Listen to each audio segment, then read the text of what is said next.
إلا أن يدعو الناس إلى التوحيد وأن يحذرهم من الشرك.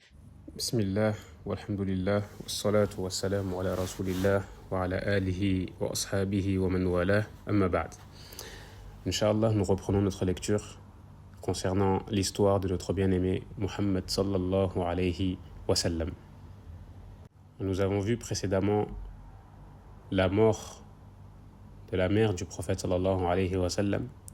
Et aujourd'hui, Inch'Allah ta'ala, nous allons rentrer dans le vers numéro 10. Ici, l'auteur nous dit qu'Allah lui fasse miséricorde. وَجَدُّهُ لِأَبْ عَبْدُ الْمُطَّلِبِ بَعْدَ ثَمَانٍ مَاتَ مِنْ غَيْرِ كَذِبٍ. Ici, il nous fait signe que son grand-père est décédé alors qu'il avait 8 ans. Son grand-père qui est Abdul Muttalib. الذي قام بكفالته بعد وفاة والده وقام على رعايته وفضله على أولاده وأبنائه. Donc son grand-père, Abdul Muttalib, a pris soin du prophète sallallahu alayhi wa sallam après la mort de sa mère. Il a pris soin du prophète après la mort de sa mère. Et il faut savoir que Abdul Muttalib aimait énormément son petit-fils, au point où les gens disaient qu'il le préférait à ses propres enfants. Et encore une fois, on avait cité lors du deuxième cours que son fils Abdullah était déjà le plus aimé auprès de lui. C'était son dernier fils. Et maintenant, il a pris en charge son petit-fils, qui est autre que le prophète, et il l'a rapproché de lui. C'est-à-dire, il le prenait avec lui et le faisait asseoir durant même les assises importantes. وَأَجْلَسَهُ فِي مَجْلِسِهِ وَكَانَ لَهُ حَظْوَةٌ عَظِيمَةٌ عِنْدَهُ. C'est-à-dire, il l'aimait énormément. Puis l'auteur nous dit بَعْدَ ثَمَانٍ مَاتَ. Après 8 années, il décéda. C'est-à-dire, lorsque le prophète sallallahu alayhi wa sallam a eu 8 ans, son grand-père décéda. Et cela 2 années après la mort de sa mère. Donc, il est né orphelin. Il perd sa mère à 6 ans. Il perd son grand-père à 8 ans. Puis il nous dit min ghayri kazib. Min ghayri kazib, c'est-à-dire sans que cela soit un mensonge, afwan. Sans que cela soit un mensonge, c'est-à-dire cette information-là, elle est sabit, c'est-à-dire qu'elle est authentique. L'auteur nous dit ensuite Thumma Abu Talib al-Ammu kafal khidmatuhu thumma ila ash-Sham rahal wa zaka ba'da 'am 12 وَكَانَ مِنْ أَمْرِ بَحِيرَ مَشْتَهَرَ. Une fois que son grand-père est décédé, alors celui qui a pris la relève dans l'éducation du prophète sallallahu alayhi wa sallam, c'est son oncle Abu Talib. Car, encore une fois, son grand-père, avant de mourir, il lui a ordonné de prendre soin du prophète Muhammad sallallahu alayhi wa sallam. Et ici, le terme utilisé, c'est kafal. Et le terme kafal, lorsqu'il est utilisé, ça veut dire que tu prends soin d'une personne, mais tu utilises aussi tes biens. C'est-à-dire, tu utilises ton argent pour l'entretenir, pour prendre soin de lui, que ce soit dans son éducation, et ainsi de suite. Et il faut savoir que Abu Talib, c'est le frère de Abdullah. C'est le frère de Abdullah qui est autre que le père du prophète. Et son frère est Abu Talib. Donc du coup, son grand-père, lorsqu'il est décédé, il a ordonné à son fils de prendre soin de son petit-fils. Et c'était son frère, même père, même mère, bien sûr. Et Abu Talib était connu pour prendre soin et défendre le prophète sallallahu alayhi wa sallam, même malgré qu'il n'ait pas suivi sa voie. Il le défendait bec et ongle. Et il ne laissait personne s'approcher de lui afin de lui faire du mal. Donc ici, Ibn Ishaq nous dit وَكَانَ رَسُولُ اللَّهِ صَلَّى اللَّهُ عَلَيْهِ وَسَلَّمَ بَعْدَ جَدِّهِ عَبْدُ الْمُطَّلِبِ مَعَ عَمِّهِ أَبِي طَالِبٍ. Il nous dit que le prophète, après avoir été avec son grand-père, il a été avec son oncle sous les recommandations de son grand-père. وَلِأَنَّهُ كَانَ شَقِيقَ أَبِيهِ عَبْدُ اللَّهِ. Car aussi c'était le frère, même père, même mère, du père du prophète qui est Abdullah. أُمُّهُمَا فَاطِمَةٌ بِنْتُ عَمْرٍ. C'est-à-dire la mère de Abdullah ainsi que la mère de Abu Talib s'appelait Fatima bint Amr. C'est-à-dire, du coup, c'est la grand-mère du prophète. قال فكان أبو طالب هو الذي يلي أمر رسول الله. Donc, Abu Talib, c'est lui qui a pris soin du prophète sallallahu alayhi wa sallam. Ensuite, l'auteur nous dit Summa ila Shami rahal. Et ensuite, c'est-à-dire pendant qu'il était avec son oncle, il a fait un voyage au Sham. On utilise ce terme-là depuis tout à l'heure, au Sham. Au Sham, actuellement, il n'y a pas de pays qui s'appelle Ash-Sham. Alors, quel est cet endroit-là, où se situe cet endroit-là actuellement, qui est Ash-Sham? Il faut savoir qu'Ash-Sham, c'est une zone en Asie qui englobait la Syrie actuelle, ainsi que la Jordanie et la Palestine. Cet endroit-là s'appelait Ash-Sham.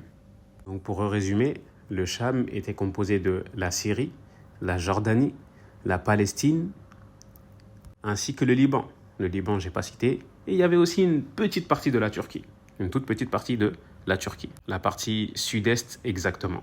Donc, son oncle l'a ramené avec lui au Sham, car il faut savoir que les Arabes voyageaient là-bas afin de commercer. Et il l'a pris avec lui. Et cela montre encore une fois l'amour qu'il portait pour lui, l'amour qu'il avait à son égard. Il l'a ramené avec lui afin de lui montrer comment commercer, etc. Il était jeune, mais le fait de le ramener avec lui, cela montre énormément de choses. Il faut savoir aussi que le prophète sallallahu alayhi wa sallam est parti au Sham 2 fois. Une fois avec son oncle, et la deuxième fois, Inch'Allah, normalement on devrait le voir, c'est lorsqu'il est parti avec l'argent de Khadija afin de commercer, avec Maïsara qui est un jeune qui travaillait avec lui. Donc, on revient à notre sujet, le prophète lorsqu'il est parti avec son oncle, il avait 12 ans. Tamam, il avait 12 ans. Et durant ce voyage-là, ils ont rencontré une personne qui s'appelle Bahira. C'est pour ça que même l'auteur dit wa kana min amri Bahira. Ce Bahira-là était un moine. C'était un moine, c'est-à-dire il était sur le christianisme. Tamam. Et il avait une science du livre. Et il a vu des choses qui se passaient en la présence du prophète sallallahu alayhi wa sallam qui l'ont étonné. Et il a fini par donner des conseils à son oncle et il lui a dit de retourner avec lui afin que les juifs ne le voient pas et ne le tuent. Ibn Kathir nous rapporte, il dit kharaja bihi wa ammuhu ila sham fi tijaratin wa kharaja bihi ammuhu ila sham fi tijaratin, c'est-à-dire son oncle l'a pris avec lui dans un voyage commercial. Wa huwa ibn 12 sana أو 12 سنة وذلك من تمام لطفه به. Il l'a pris alors qu'il avait que 12 ans et cela car il l'aimait énormément. وكذلك لعدم من يقوم به إذا تركه بمكة, car il craignait que s'il le laisse à la Mecque, alors les gens n'allaient pas prendre soin de lui comme lui pouvait le faire. فرأى هو وأصحابه ممن خرج معه إلى الشام من الآيات. Alors quand il est sorti avec lui ainsi que ses compagnons, ils ont vu des signes afwan immenses, des choses qui sortaient de l'ordinaire. Parmi les signes qu'ils ont vus, c'est qu'un nuage se mettait toujours au-dessus du prophète sallallahu alayhi wa sallam afin de le couvrir du soleil. Et parmi les signes encore, il y a le fait que l'arbre se penchait vers lui pour le couvrir aussi, afin que son ombre soit sur lui. Et lorsque Bahira l'a vu et qu'il avait vu aussi des signes chez le prophète, des signes aussi, il s'est mis à regarder aussi son corps pour voir certaines choses.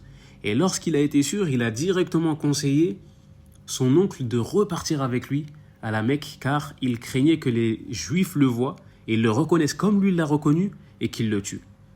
Car les Juifs, eux aussi, attendaient l'arrivée d'un prophète à ce moment-là. Mais sauf que, ils pensaient quoi? Pourquoi ils vont le tuer? En fait, ils pensaient que ce prophète-là allait venir, mais allait être un juif. Alors le fait d'apprendre qu'il est parmi les Arabes, cela allait les mettre hors d'eux-mêmes et ils allaient le tuer. C'est pour ça que directement, il les a conseillés, il a conseillé l'oncle du prophète ainsi que ses compagnons de repartir directement à la Mecque afin de le garder là-bas et de mieux le protéger. Car comme Allah subhanahu wa ta'ala dit, يعرفونه كما يعرفون أبناءهم. Ils le connaissent comme ils connaissent leurs enfants. Ils le connaissent très bien de par les signes qu'ils ont reçus, par les versets qu'ils ont reçus dans leurs livres. Ils connaissent le prophète sallallahu alayhi wa sallam. Et pourquoi je dis qu'ils s'attendaient à ce que le prophète, le dernier des prophètes, soit parmi eux? C'est car lorsqu'il parlait aux Aws et aux Khazraj, les Aws et le Khazraj, c'est deux tribus qui y a à Médine. Avant même que le prophète sallallahu alayhi wa sallam fasse la hijra, les Juifs qui étaient là-bas, à la base, ils sont partis s'installer là-bas pour attendre la venue du prophète. Et il disait aux Aws et aux Khazraj, c'est-à-dire les habitants de Médine, il leur disait, vous allez voir, lorsque le prophète qu'on attend va venir, on va vous combattre comme jamais vous avez été combattu auparavant. Mais ils ne savaient pas que le prophète sallallahu alayhi wa sallam allait venir et allait être un arabe, et peu sont ceux qui l'ont suivi sallallahu alayhi wa sallam. Donc ici, on a vu le premier voyage au Sham du prophète. Et maintenant, on va passer au deuxième voyage. Ce deuxième voyage-là, il est arrivé quand? Il est arrivé lorsqu'il avait 25 ans. Et c'est pour ça que l'auteur va nous dire, là on va citer les 3 prochains vers, car c'est ces vers-là qu'on va expliquer juste après. Il nous dit, rahimahullah, وَسَارَ نَحْوَ الشَّامِ أَشْرَفُ الْوَرَى فِي عَامِ 25 اذْكُرًا لِأُمِّنَا خَدِيجَةٍ مُتَّجِرًا وعاد فيه رابحا مستبشرا فكان فيه عقده عليها وبعده إفضاؤه إليها. Donc maintenant, ces vers-là, qu'est-ce qu'ils veulent dire? C'est ce qu'on va voir tout de suite. الشيخ عبد الرزاق بدر nous dit ثم ذكر الناظم في هذه الأبيات الثلاثة رحلة النبي صلى الله عليه وسلم الثانية إلى الشام. Donc ici, l'auteur nous cite son deuxième voyage au Sham. On a dit qu'il a fait 2 voyages. Un lorsqu'il avait 12 ans avec son oncle, et le deuxième lorsqu'il avait 25 ans. Et il est parti pour commercer avec l'argent de Khadija. Khadija qui va devenir sa femme. وكانت قد سمعت عنه ذكرا طيبا وخلقا فاضلا وأمانة وصدقا ووفاء فأحبت أن تتاجر بمالها معه. Donc Khadija, avant même de l'envoyer, elle avait entendu que du bien de lui. De par sa véracité, de par sa confiance, toutes les caractéristiques qu'on rêverait trouver chez un frère afin de faire du commerce avec lui. Malheureusement, de nos jours, les gens ne craignent pas Allah dans l'argent, les gens ne craignent pas Allah dans le commerce. Ils pensent que ce qu'ils vont gagner ici-bas en le volant, ils ne retrouveront pas Allah subhanahu wa ta'ala devant eux yawm al-qiyamah. Il se peut que tu aies un frère qui soit sur la religion, qui est ferme, qui tient à sa religion, mais lorsque l'argent rentre entre toi et ton frère, alors là tout de suite on oublie tous nos principes, on oublie d'où on vient, on oublie notre religion, on oublie notre Seigneur, car ça c'est un oubli bien sûr. Comment tu fais pour oublier ton Seigneur, car tu sais qu'il est là et que s'il t'attrape, il va te saisir et plus te lâcher. Et malgré cela, tu voles ton frère dans des histoires d'argent. Des fois, encore pire, des frères, même père, même mère. Lorsque l'argent entre les deux, c'est comme s'il n'y avait plus de lien parenté entre ces derniers. Et ça, c'est quelque chose de très triste.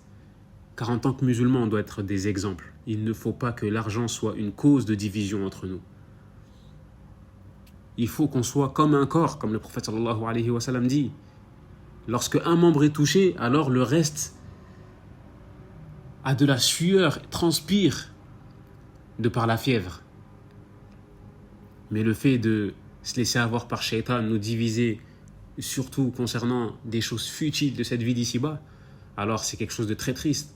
Il faut savoir que le prophète sallallahu alayhi wa sallam dit, si cette vie d'ici-bas avait ne serait-ce que le poids d'une aile de moustique, c'est-à-dire sa valeur, alors Allah subhanahu wa ta'ala n'aurait même pas donné une gorgée d'eau aux non-musulmans.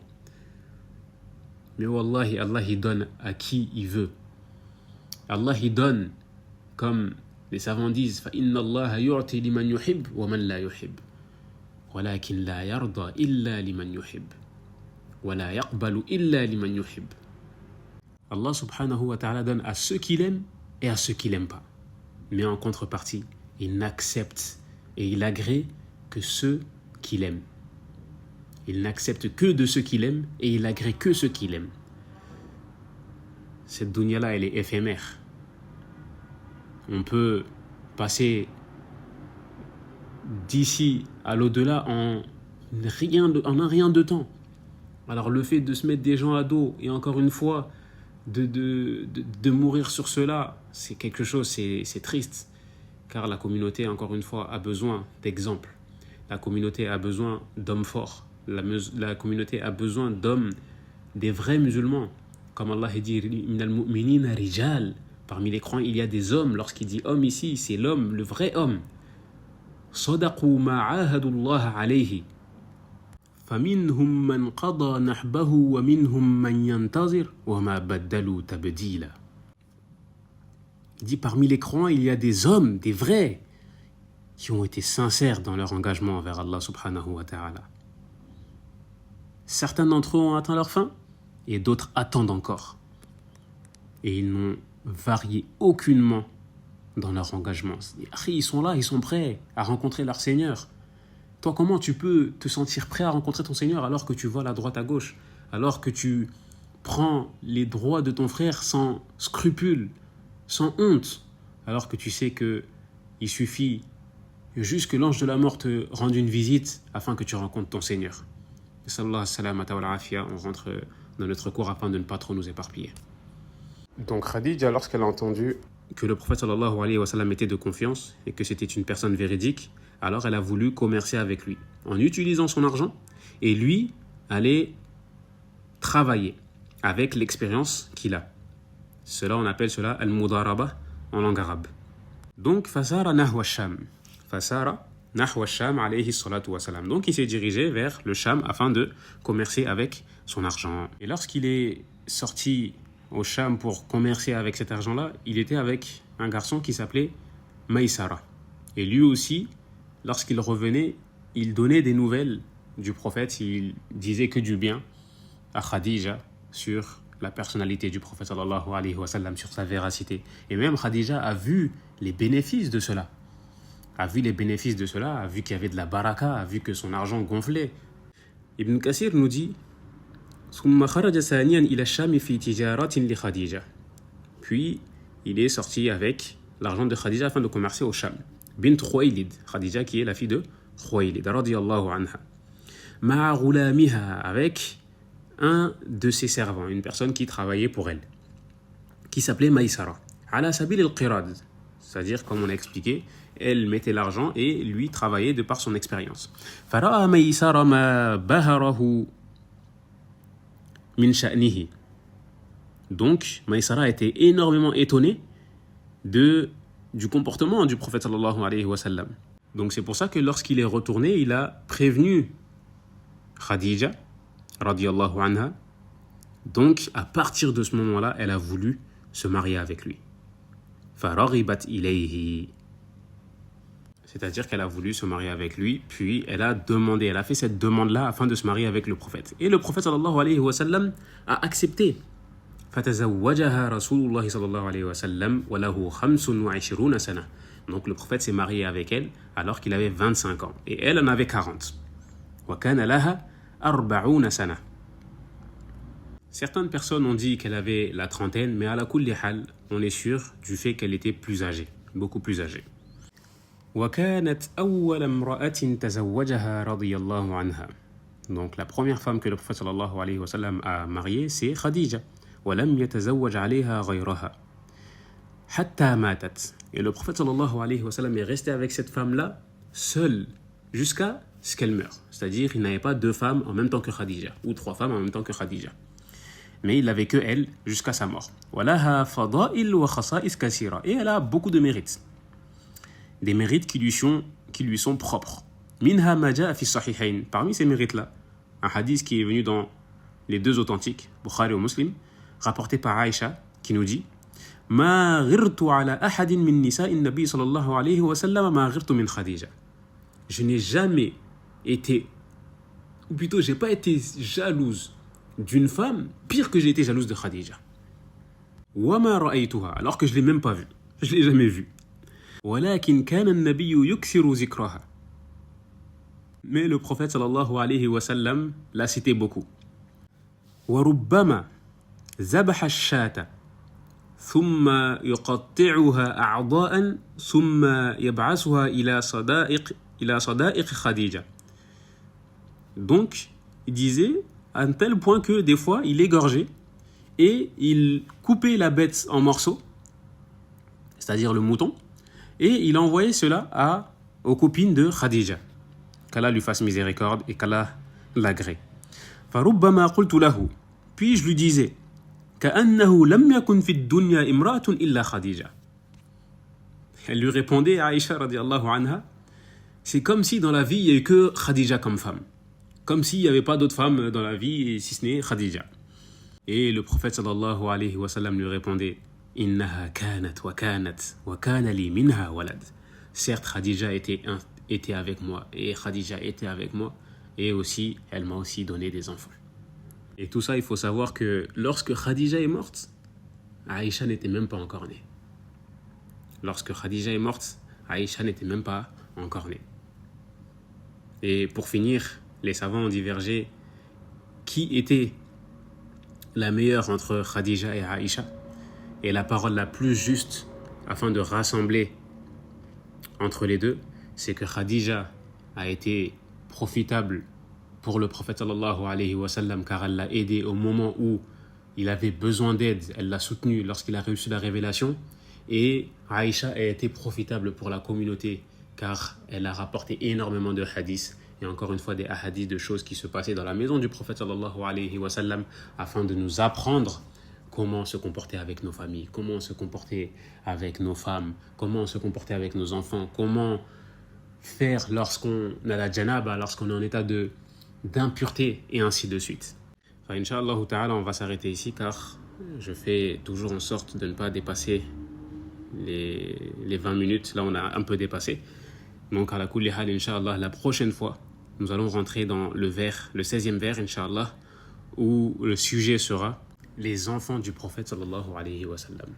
Les enfants du prophète sallallahu alayhi wa sallam. Fa subhanaka Allahumma wa bihamdika ashhadu an la ilaha illa anta astaghfiruka wa atubu ilayka. Wassalamu alaykum wa rahmatullahi wa barakatuh.